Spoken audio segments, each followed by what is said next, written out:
Good morning बच्चों। My name is Amit Verma. I am from Satyam group of institute. So आज का जो टॉपिक है वो है main parts of milling machines, जो है वर्कशॉप टेक्नोलॉजी थर्ड 3 से। वर्कशॉप टेक्नोलॉजी का 5th सेमेस्टर का जो सब्जेक्ट है उसमें जो मिलिंग चैप्टर चल रहा है ना उसमें आज हम बात करेंगे main parts of milling machine के बारे में। कौन कौन से जो मेन पार्ट्स होते हैं मिलिंग मशीन के, आज हम डिस्कस करेंगे। ये इम्पॉर्टेंट चीज़ है जो कि इंडस्ट्री में भी पूछी जाती है। इसकी आपको नॉलेज नहीं होगी ना तो इंडस्ट्री में जॉब करने का फिर फ़ायदा नहीं है, फिर आप पढ़े लिखे भी अनपढ़ जैसे ही लगेंगे। सो इन चीज़ों का प्रैक्टिकल वर्क का पता होना बहुत ज़्यादा ज़रूरी है जब आपने काम करने जाना है बाहर। सो जॉब में जो बहुत ज़्यादा हेल्पफुल है, आप इसको ध्यान से सुनिए। सो आपके सामने जो वर्टिकल 2 तरीके की मिलिंग मशीन्स आपको पिक्चर्स में मैं दिखा रहा हूँ। एक है वर्टिकल मिलिंग मशीन्स, सो नीचे है हॉरिजॉन्टल मिलिंग मशीन्स। ये दोनों ही क्या है, मिलिंग मशीन्स हैं। 2 तरीके की, हॉरिजॉन्टल है और वर्टिकल है। सबसे पहले हम बात करेंगे मेन पार्ट्स के ऊपर, जो है कॉलम और बेस। सबसे पहले मेन पार्ट्स के ऊपर बात करेंगे। सबसे पहला पार्ट है, मेन पार्ट है column and base. So column base आपको इस डायग्राम में भी दिखाया है, जो सीधा जो वर्टिकल मिलिंग मशीन में जो दिखाया गया है ना कॉलम, जिसमें भी आपको भी दिख रहा होगा कि कॉलम लिखा हुआ है। उसमें उन्होंने दिखाया कि ये पार्ट जो है कॉलम है। जो सीधा खड़ा रहता है ना वो चीज़ होती है कॉलम मशीन की। सो सबसे जो नीचे है जिसके के ऊपर सारा का सारा भार, मशीन का जितना भी भार है वो टिका हुआ है, जितना भी लोड वो टिका हुआ है मशीन का, वो होता है बेस। सो वो आज बात करेंगे कॉलम एंड बेस होता क्या है। Column including base is the main casting that support all the parts of milling machines. Column and base वो मशीन का पार्ट होता है जिसके ऊपर सारी मशीन टिकी हुई होती है। The column contains an oil reservoir and the pump which lubricate the spindle. Column एक ऐसी चीज़ है जो कि एक रेजरवेयर मीन्स कि ऑयल को जब हम मशीन ऑपरेट करते हैं ना, एक कूलेंट भी देना पड़ता है पीस को ठंडा करने के लिए। सो वो क्या होता है, वो कूलेंट आता है, जाता कहाँ है, वो कॉलम में जाता है। कॉलम कंटेन ऑयल रेजरवेयर जिसमें कि ऑयल रखा हुआ होता है, and pump which lubricate the spindle जिसमें कि पंप लगा हुआ होता है कॉलम के अंदर, जो कि ऑयल को उठाकर सीधा स्पिंडल के ऊपर देता है। The column set rest on the base and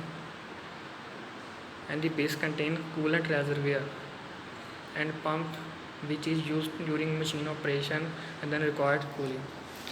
column में क्या होता है, कॉलम में होता है क्या है, सबसे पहले कॉलम में एक रेजरवेयर है तेल का, टंकी है तेल की जिसमें कि तेल डाल दिया जाता है और पंप के ज़रिए स्पिंडल के ऊपर, यानी कि जो कटर है ना उसके ऊपर प्रोवाइड किया जाता है पीस को ठंडा करने के लिए।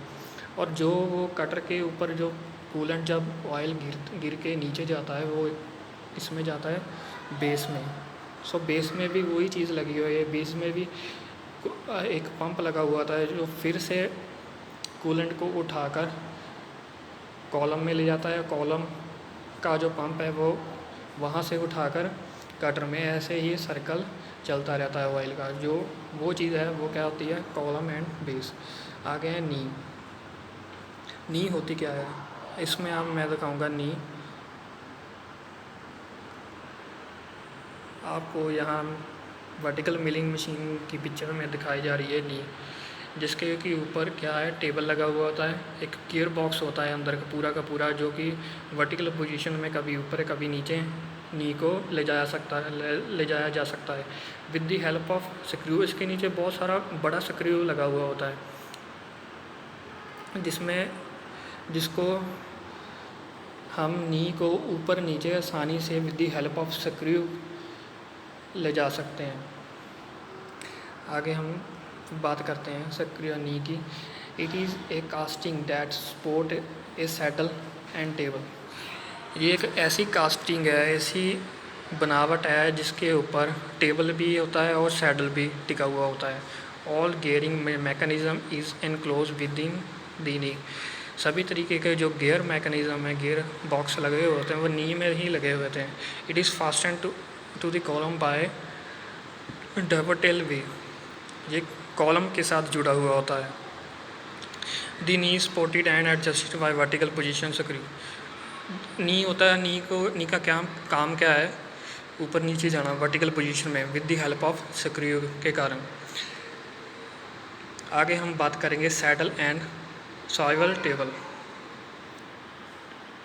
सैडल होता क्या है, सैडल भी मैं पिक्चर के ज़रिए ही आपको दिखाना चाहता हूँ। इसमें दिया नहीं है सैडल, सो ऐसे ही मैं समझाता हूँ पहले। This saddle is present on the knee and supported the table.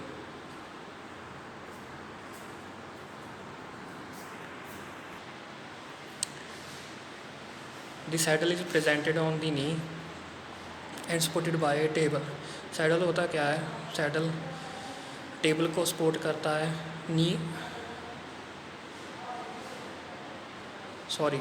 Saddle नी के ऊपर ही बना टिका हुआ, नी के ऊपर लगा हुआ होता है,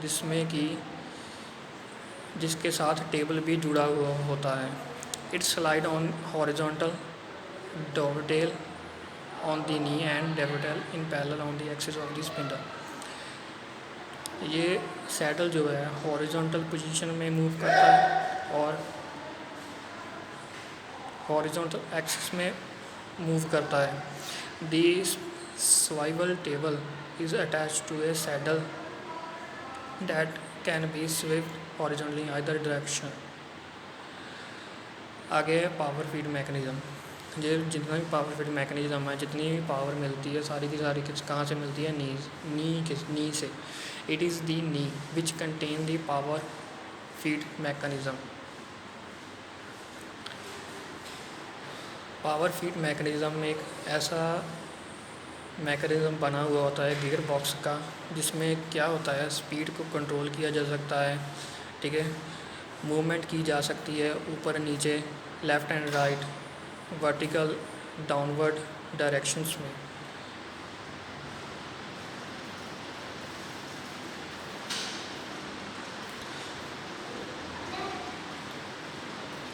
आगे टेबल। टेबल होता क्या है, it is a regular casting which is present on the top of the saddle. Table क्या होता है, टेबल सैडल के ऊपर लगा हुआ होता है।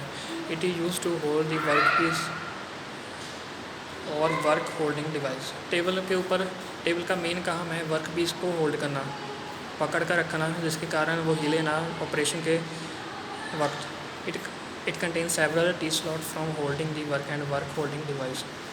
इसमें होता क्या है, jig and fracture, jigs and fixtures वगैरह भी लगे हुए होते हैं। टी स्लॉट भी बना हुआ था, नट बोल्ट के ज़रिए इसको वर्क पीस को टाइट भी किया जा सकता है। आगे है the table can be operated by hand and और बाय पावर। टेबल को ऑपरेट करने के लिए लीवर लगा हुआ होता है आगे पीछे करने के लिए, और बाय हैंड और बाय पावर के ज़रिए भी इसको आराम से हॉरिजॉन्टल डायरेक्शन में मूव किया जा सकता है। Spindle it is the shaft that is used to hold and drives the cutting tool of the milling machine. Spindle machine का वो पार्ट है जहाँ पर कटर को जोड़ा जाता है। स्पिंडल ये एक शाफ्ट होती है जिसमें क्या होता है, गियर बॉक्स के ज़रिए पावर ट्रांसमिट होती है स्पिंडल को। स्पिंडल रोटेट करता है, स्पिंडल के ऊपर लगा हुआ होता है कटर। सो जितनी स्पीड स्पिंडल की होती है उतनी स्पीड ही कटर की होती है। Spindle is mounted on the bearing and supported by column. Spindle जो है बेरिंग के ऊपर लगा हुआ होता है और कॉलम के ज़रिए ही सपोर्ट करता है। Over hanging arm, it is a horizontal beam present at the top face of the column. ये एक बीम है, एक स्ट्रक्चर है, एक कास्टिंग, ऐसी कास्टिंग है जो कि कॉलम के सीधे ऊपर ही अटैच की गई होती है। It may be a single casting which slide on the dovetail way present on the top of face of the column. ये सीधा टॉप में होता है ओवर आर्म, जो लटकी हुई होती है चीज़, वो मिलिंग मशीन में आपको डायग्राम के ज़रिए ही सब पार्ट्स में बाद में बताऊंगा, पहले आप ऐसे ही समझ लीजिए। The over arm is use to fasten arbor support. Over arm का काम क्या है? आर्बर एक ऐसी चीज़ है जो कि अलाइनमेंट को मेंटेन करती है। सो आर्बर को, जो आर्म ओवर आर्म है वो आर्बर को सपोर्ट करती है। आर्बर आ गया। Arbor it is a casting with bearing which that support the outer end of the arbor. Arbor एक बेयरिंग के ऊपर लगा हुआ होता है, स्पिंडल के ऊपर लगा हुआ होता है, जिसके कारण होता क्या है, जो अलाइनमेंट है वो उसको सीधा रखता है, कटर को सीधा रखता है, चलने में मदद करता है, अलाइनमेंट को टेढ़ा नहीं होने देता। आपको पता है लेथ मशीन के ऊपर भी एक आर्बर लगा हुआ होता है। जब हम किसी भी शाफ्ट को फेसिंग करते हैं लेथ मशीन पर, तो तब उसको आर्बर से अलाइनमेंट की जाती है, आर्बर से। सो जो सीधा चले, वो उसकी अलाइनमेंट टेढ़ी हो गई आर्बर के बिना अलाइनमेंट हम नहीं कर सकते किसी भी शाफ्ट को। आगे RAM. The over hanging arm of in the vertical machine is called arm. Vertical milling machine में जो आर्म एक लटका हुआ चीज़ होती है ना, उसको ही रैम बोलते हैं। मैं आपको डायग्राम के ज़रिए अच्छे से बताता हूँ, ऐसे आपको अच्छा समझ नहीं आएगी। सबसे पहले आप देखेंगे वर्टिकल मिलिंग मशीन में, आप वर्टिकल मिलिंग मशीन में जाते हैं, सबसे पहले आती है मोटर, उसके ऊपर आता है हेड। सो मैंने एक रैम को बताया था कि रैम होती क्या है, एक ओवर हैंगिंग चीज़ है जो हैंग की गई है, लटकाई गई है कॉलम के ऊपर, उसको रैम बोलते हैं। आगे है स्पिंडल एक शाफ्ट होती है जिसके ऊपर कटर को अटैच किया जाता है। ये आपके सामने टेबल है, टेबल के ऊपर वर्क पीस को होल्ड करते हैं। ये कॉलम है और ये टेबल पावर फीड है, टेबल को हॉरिजॉन्टल डायरेक्शन में करने के लिए, बैकवर्ड फॉरवर्ड करने के लिए ये एक पावर फीड मैकेनिज़्म लीवर दिया गया है, जिसको घुमाते ही क्या होता है, टेबल आगे पीछे जाता है। आगे क्या है, वर्टिकल पोजीशनिंग स्क्रू। जहाँ पर नी को उठाने के लिए एक वर्टिकल स्क्रू दिया गया है, बहुत बड़ा स्क्रू होता है जिसके कारण क्या होता है, ये नी ऊपर नीचे, इस नी की जो मूवमेंट है जो वर्क पीस के नज़दीक भी चल जाती है, दूर मतलब कि इसको ऊपर कर सकते हैं, नीचे भी कर सकते हैं।